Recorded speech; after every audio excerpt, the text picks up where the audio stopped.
نحمده ونصلي على رسوله الكريم أما بعد فأعوذ بالله من الشيطان الرجيم بسم الله الرحمن الرحيم فمن حاجك فيه من بعد ما جاءك من العلم فقل تعالوا ندع أبناءنا وأبناءكم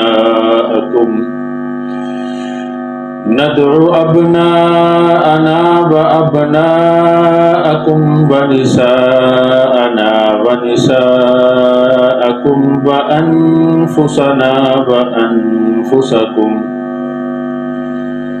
ثم نبتهل فنجعل لعنة الله على الكاذبين إن هذا لهو القصص الحق وما من إله إلا الله وإن الله لهو العزيز الحكيم فإن تولوا فإن الله عليم بالمفسدين صدق اللہ العظیم۔ روایات میں آتا ہے نبی اکرم صلی اللہ علیہ وسلم نے نجران کے عیسائیوں کو 3 باتیں پیش کی۔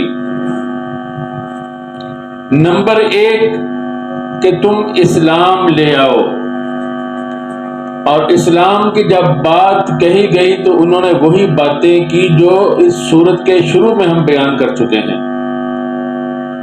دوسری بات، اگر اسلام نہیں لے کر آتے تو ہم تم سے جہاد کریں گے، قتال کریں گے، ہم تم سے جنگ کریں گے۔ نمبر 3 جزیہ دے دو، اور جزیہ دینے کی صورت میں پھر ہم تم سے کوئی تعرض نہیں کریں گے۔ تو انہوں نے اپنے 2 سرداروں کو، سید اور عاقب کو، نبی اکرم صلی اللہ علیہ وسلم کے پاس بھیجا۔ انہوں نے آ کر حضرت عیسیٰ علیہ السلام کی الوہیت کے اندر بہت ہی زیادہ بحث و تمہیز سے کام لیا، بحث و تکرار سے کام لیا، بہت زیادہ ضد اور ہٹ درمی سے کام لیا۔ تو نبی اکرم صلی اللہ علیہ وسلم نے فرمایا، اللہ رب العزت مجھے حکم دیتے ہیں کہ آپ ان سے، چونکہ یہ ضدی ہیں، یہ سمجھنا نہیں چاہتے، آپ ان سے مباہلہ فرمائیں۔ انہوں نے کہا کہ ہمیں کچھ موقع دیجئے، وقت دے دیجئے۔ انہوں نے جب آپس میں اس بارے میں غور و فکر کیا تو سید نے کہا، تمہیں معلوم ہے کہ یہ اللہ کے نبی برحق ہیں، اللہ کے سچے رسول ہیں، ہماری کتابوں میں ان کا تذکرہ موجود ہے۔ اگر ہم مباہلے کے لیے تیار ہو گئے اور انہوں نے ہمیں بددعا دے دی تو نہ ہمارا کوئی بڑا بچے گا اور نہ ہی کوئی ہمارا چھوٹا بچے گا، قیامت تک کے لیے عیسائی ختم ہو جائیں گے۔ اس لیے کوئی اور حل اس کا نکالنا چاہیے۔ تو پھر انہوں نے کہا ہم جزیہ دینے پر رضامندی کا اظہار کر دیتے ہیں۔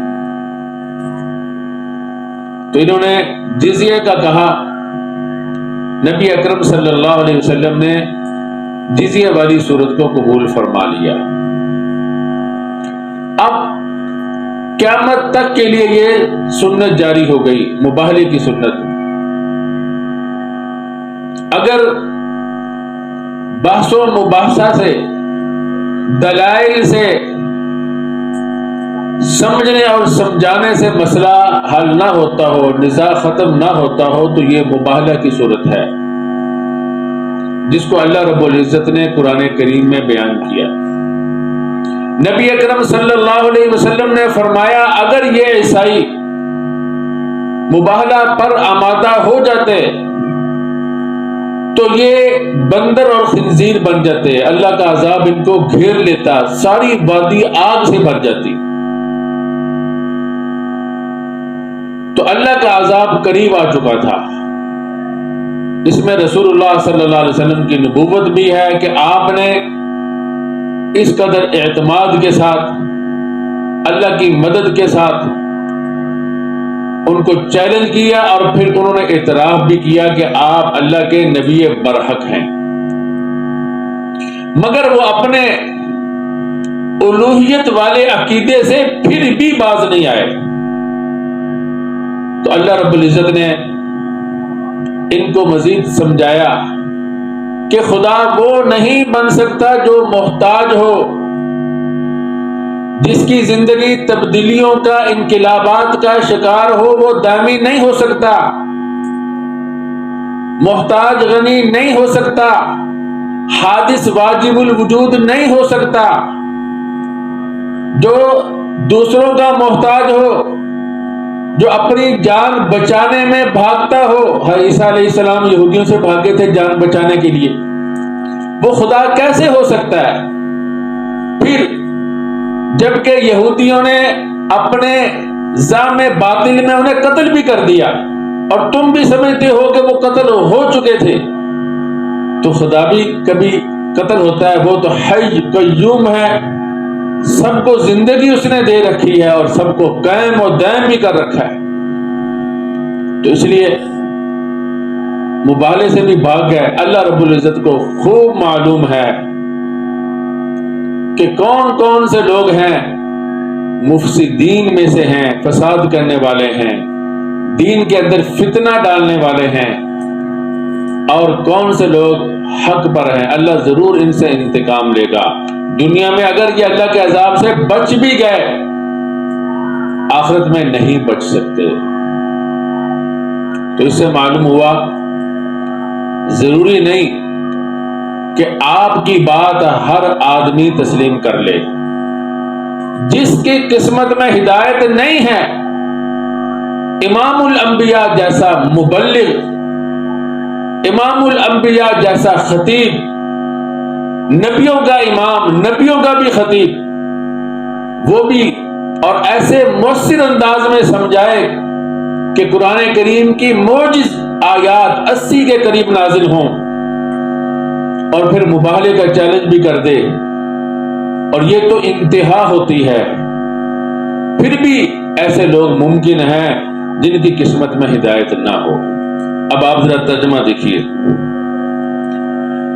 فمن حاجک فیہ، اللہ رب العزت فرماتے ہیں جو آپ سے جھگڑے اس معاملے میں،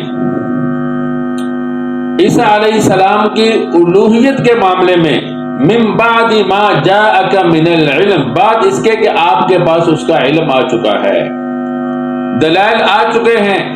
اللہ رب العزت نے بتلا دیا کہ حضرت عیسیٰ علیہ السلام کی نانی کون تھی، اور ان کی والدہ کون تھی، نانی نے کیا نظر مانی، والدہ کو اللہ نے کیا شرافت دی۔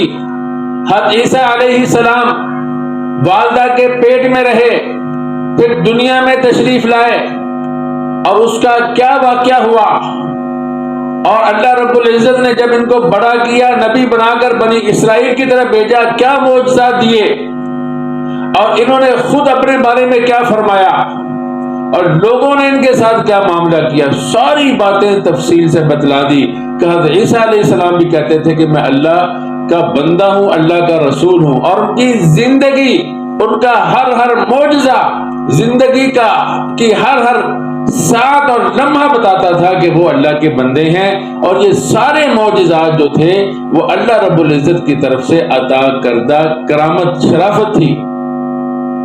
جب سب چیزوں کا علم آپ کے پاس آ گیا ہے، فَقُلْ تَعَالَوْا، اب بھی یہ نہیں مانتے تو یہ ضدی ہیں، آپ ان سے کہہ دیجئے آ جاؤ، تعالو یہ علو سے ہے۔ جب کوئی چیز انسان کو نیچے نظر نہیں آتی، انسان بلند ہو کر، علو کا معنی تھا بلند ہونا، تو اشارہ کر دیا کہ مباہلے کے لیے آنا ہے تو پختہ عزم ہو کر آنا چاہیے، وگرنہ اللہ کے عذاب میں گرفتار ہو جاؤ گے۔ پورے عزم کے ساتھ اور پورے علم اور یقین کے ساتھ آنا چاہیے۔ فَقُلْ تَعَالَوْا نَدْعُ أَبْنَاءَنَا، آجو تم، بلاتے ہیں ہم اپنے بیٹوں کو، اپنی اولاد کو، وَأَبْنَاءَكُمْ، اور تمہاری اولاد کو، تم بھی اپنی اولاد کو بلا لو اور میں بھی بلا لیتا ہوں، وَنِسَاءَنَا وَنِسَاءَكُمْ، ہم اپنی عورتوں کو اور تم اپنی عورتوں کو، وَأَنفُسَنَا وَأَنفُسَكُمْ، ہم بھی حاضر ہوتے ہیں تم بھی حاضر ہو جاؤ۔ نبی اکرم صلی اللہ علیہ وسلم نے حضرت حسن کو لیا، حضرت حسین کو لیا، حضرت فاطمہ رضی اللہ تعالی عنہا کو لیا۔ حضرت فاطمہ رضی اللہ تعالی عنہا رسول اللہ صلی اللہ علیہ وسلم کے پیچھے چل رہی تھی، حضرت علی رضی اللہ تعالی عنہ حضرت فاطمہ رضی اللہ تعالی عنہ کے پیچھے چل رہے تھے۔ حضرت حسین کو گود میں لیا، حضرت حسن کی انگلی پکڑی اور لے کر آ گئے، فرمایا تم بھی بلا لو۔ جب عیسائیوں نے دیکھا تو ان کے سردار نے کہا خدا کی قسم میں وہ چہرے دیکھ رہا ہوں، اگر یہ دعا کریں تو یہ پہاڑ بھی اپنی جگہ سے ہل جائے۔ تو یہ وہ گھبرا گئے۔ اللہ کے نبی فرمایا ثم نبتہل، نبتہل معنی نجتہد فی الدعاء، پھر ہم دعا کرتے ہیں، لعنت کرتے ہیں، فرجعل لعنت اللہ علی الکاذبین، تو ہم اللہ کی لعنت، اللہ کا قہر، اللہ کا عذاب جھوٹوں پر کرتے ہیں، دعا کرتے ہیں کہ اللہ کا عذاب اور اللہ کا قہر جھوٹوں پر نازل ہو۔ یہ تو اس آیت کا مطلب ہے۔ اور مباہلے کا بھی آپ کو سمجھ میں آ گیا کہ مباہلے کا مطلب یہ ہے کہ یہ کہنا کہ جو جھوٹا ہے اس پہ اللہ کی لعنت ہو، اللہ کا قہر اور غضب نازل ہو، یہ مل کر بد دعا کرنا۔ اور اس میں ضروری نہیں ہے کہ آپ کی اولاد بھی ہو، بیویاں بھی ہوں، بیٹیاں بھی ہوں، یہ ضروری نہیں۔ یہاں اس لیے ان کا ذکر کیا گیا کہ انسان اپنی اولاد کے لیے، اپنی عورتوں کے لیے جیتا ہے، ان کے لیے کوشش کرتا ہے، تو اس لیے ان کو ذکر کیا تاکہ اس واقعے کے اندر، اس آزمائش میں وہ بھی شریک ہوں اور انسان جان بوجھ کر ایسا نہ کرے، ڈرے اس کام کو کرنے سے، وگرنہ اللہ کے غضب کے اندر، اللہ کے قہر میں مبتلا ہو جائے گا۔ اس لیے ان کو بھی ساتھ بلایا گیا۔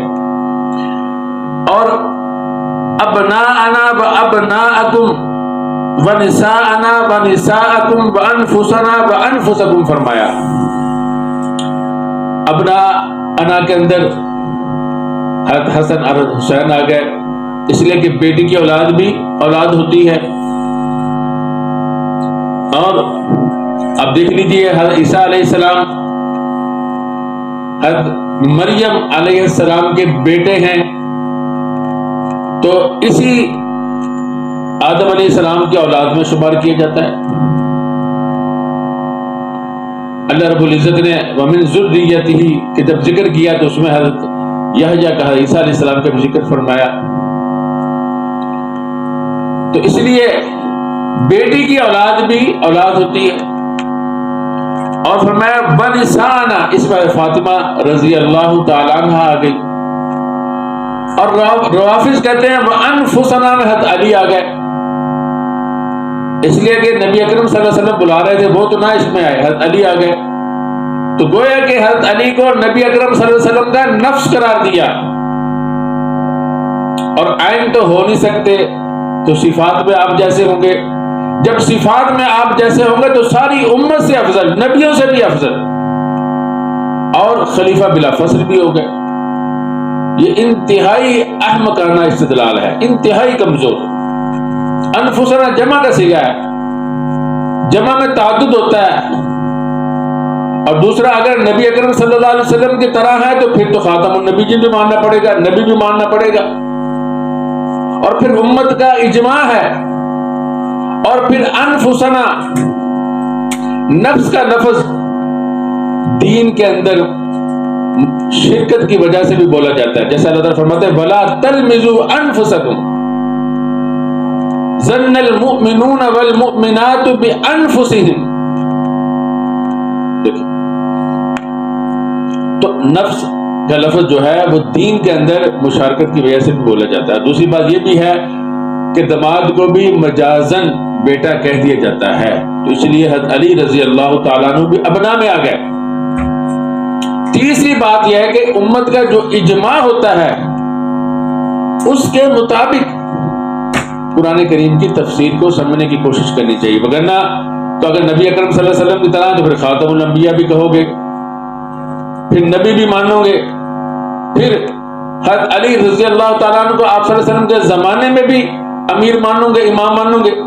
تو جب یہ ساری باتیں اجماع سے غلط ہیں، باطل ہیں کہ نہیں وہ نبی نہیں تھے، شیعہ بھی مانتے ہیں کہ نبی نہیں تھے اور خاتم النبیین نہیں تھے، جب نبی نہیں تھے خاتم النبیین بھی نہیں، شیعہ بھی مانتے ہیں کہ اس پہ اجماع ہے، تو اس پر بھی اجماع ہے۔